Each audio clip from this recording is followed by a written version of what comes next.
গোলাম, যেইখানে থাকো যা করো আল্লাহর হুকুম নবীর তরিকা মানিয়ে চলো, 5 বেলার নামাজ পড়ো। ডাক্তার যদি হও দোয়া করে গেলাম, ইঞ্জিনিয়ার হও আল্লাহ কবুল করেন, একজন প্রফেসর হও কোনো বাধা নাই, ইসলামের জন্য এটা সুনাম। তবে ডাক্তার হও, ইঞ্জিনিয়ার হও, প্রফেসর হও, বেয়াদব হইও না। তোমার আচরণে যেন মা বাবা কোনোদিন কষ্ট না পায়, তোমার ব্যবহারে যেন কোনোদিন ওলামায়ে কেরাম কষ্ট না পায়, তোমার আচরণে যেন কোনো মুরব্বীরা কখনো কষ্ট না পায়। দোয়া নিয়ে চলিও। ডাক্তার হও তবে আদর্শবান ডাক্তার হইও, ইঞ্জিনিয়ার হও তো আদর্শবান ইঞ্জিনিয়ার হইও। তবে তুমি প্রশ্ন করতে পারো, হাফিজ ভাই কোথায় আদর্শ পাবো? যেখানে যাই সেখানে তো আদর্শ জবাই করা হয়।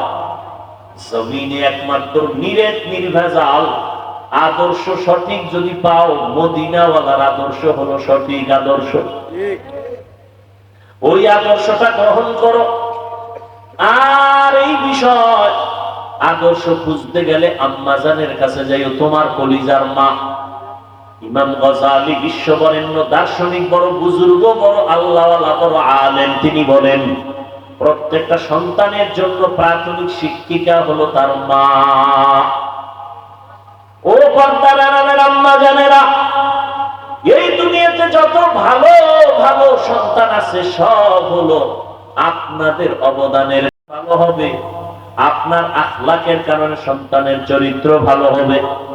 আজকে এখানে প্রায় 15 জন ছাত্রর মাথায় পাগড়ি দিলাম, এরা কোরআনের হাফেজ হয়েছে।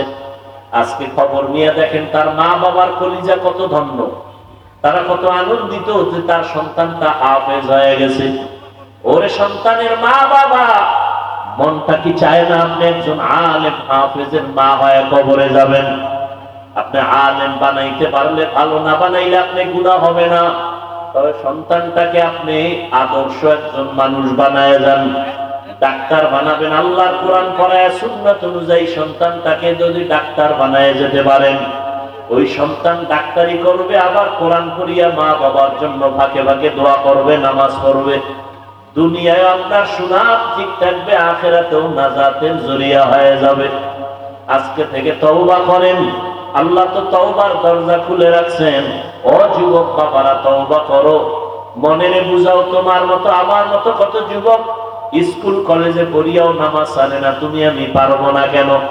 আজকে থেকে তওবা করো আর মনে মনে বলো, আল্লাহ বুঝি তোমার আমার গুনার কারণে বেজার হয়ে গেছেন, এ কারণে তোমার চোখে পানি নেই, তওবার নিয়ত আসে না।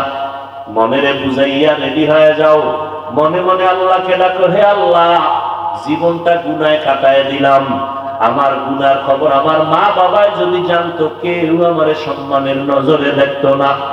আয় আল্লাহ, আপনি আমার গুনার খবর ভালো করে জানেন। গুনার কারণে আমার হাত না পাক, আমার চোখ না পাক, জিহ্বা না পাক, অন্তর না পাক। আয় আল্লাহ, এই গুনাহ নিয়ে যদি আমি মরণের বিছানায় যাই, আল্লাহর কোরআন সত্য, নবীর কথা সত্য, নেক আমলওয়ালাদের জন্য জান্নাত, গুনাহগারের জন্য জাহান্নাম। আজকে সারা দুনিয়ার মানুষ, বিশেষ করে আমার বাংলাদেশের মানুষ রৌদ্রের তাপে পাগলের মতো হয়ে গেছে। এতটা সূর্যের গরম বেড়ে গেছে, আরো নাকি বাড়বে। মানুষগুলো বেকারার হয়ে যাইতেছে, বুড়া মানুষগুলো কষ্ট পায়, ঘরের মা বোনেরা কত তাপ দেয়। কিয়ামতের ময়দানে মাথার উপরে যখন চলে, বলো বাবা তখন কি উপায় হবে?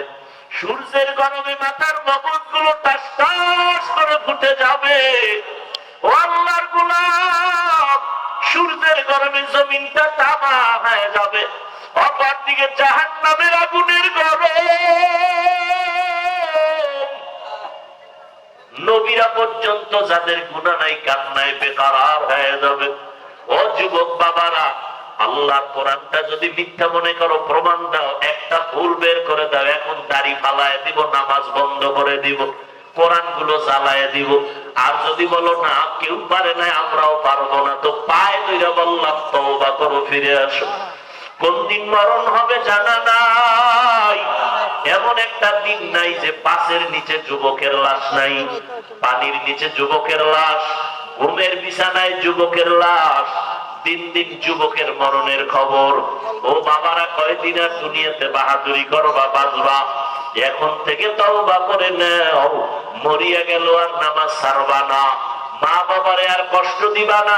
ওলামায়ে কেরামের পরামর্শ নিয়ে নবীর তরিকা মানিয়া চলবা, মুরব্বীদের দোয়া নিয়ে চলবা, খারাপ ব্যবহার করবা না। আল্লাহর কাছে মনে মনে বলো আর ডাকো, হে মালিক, আপনার হায়াতের মালিক, আপনি রিজিকের মালিক, আপনি ইজ্জতের মালিক। ও আল্লাহ, জীবন ভর কত অন্যায় করেছি, আপনি রাগ করিয়া পানিও বন্ধ করেন নাই, আপনি বাতাস বন্ধ করেন নাই, বেইজ্জতির লানতের মালা গলায় দেন নাই। আজকে ভুল বুঝতে পেরেছি, আর কোনদিন অপরাধের কাছে যাব না। নামাজ কত ছাড়লাম, আজকে থেকে ছাড়বো না। বেপরদায় চললাম, আজকে থেকে আর চলবো না। মা বাবার দোয়া নিয়ে চলবো, ওলামায়ে কেরামের পরামর্শ নিয়া নবীজির তরিকা মেনে চলবো। তওবা সবার কপালে নসিব হবে না। আল্লাহ যাদের কবুল করবেন তারা তওবা করবে। নবীজি বয়ান করছেন নির্ভেজাল বয়ান। আবু জাহাল কালেমা পড়ে নাই, আর ওমরের মতো বান্দা নবীকে জবাই করতে আসিয়াও কালেমা পড়ে ফেলেছে। এই জমিন আবু জাহালের মতো কিছু পাথর নামের বড় একটা পেটের বাড়ি সইতে পারি না, মশার কামড় সইতে পারি না। গুনাহ নিয়ে কবরে গেলে মাটির চাপ কেমনে সহ্য করব? এইভাবে চিন্তা করিয়া কত আল্লাহর বান্দা তওবা করে ফেলবে, চোখে পানি আসবে।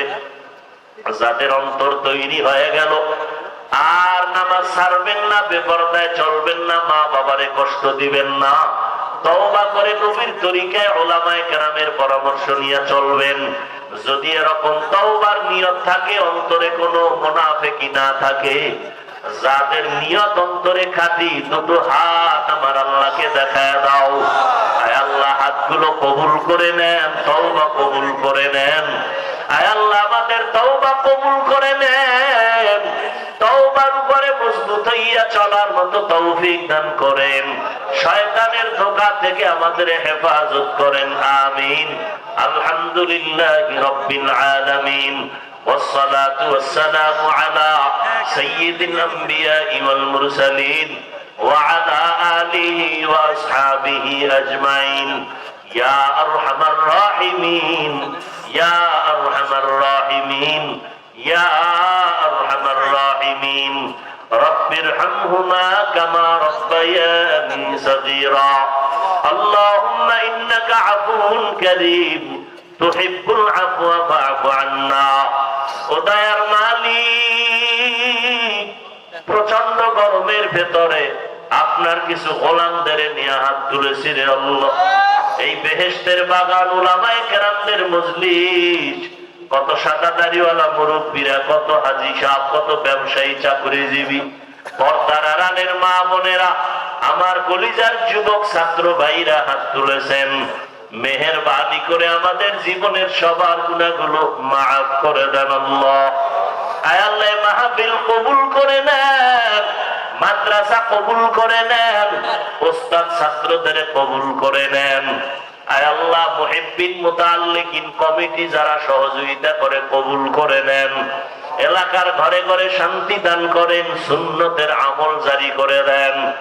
আয় আল্লাহ, মোবাইলের গুনাহের থেকে হেফাজত করেন। আয় আল্লাহ, সবার কামাই রুজি ব্যবসায় হালাল ভাবে বরকত বাড়ায় দেন। মা বোনদের আবেদা বানায় দেন, সন্তানগুলো নেককার বানায় দেন। আয় আল্লাহ, সবার কামাই রুজিতে বরকত বাড়ায় দেন। আয় আল্লাহ, সারা দুনিয়া রহিম তোমার SRE মিডিয়া, ইসলামের পথে।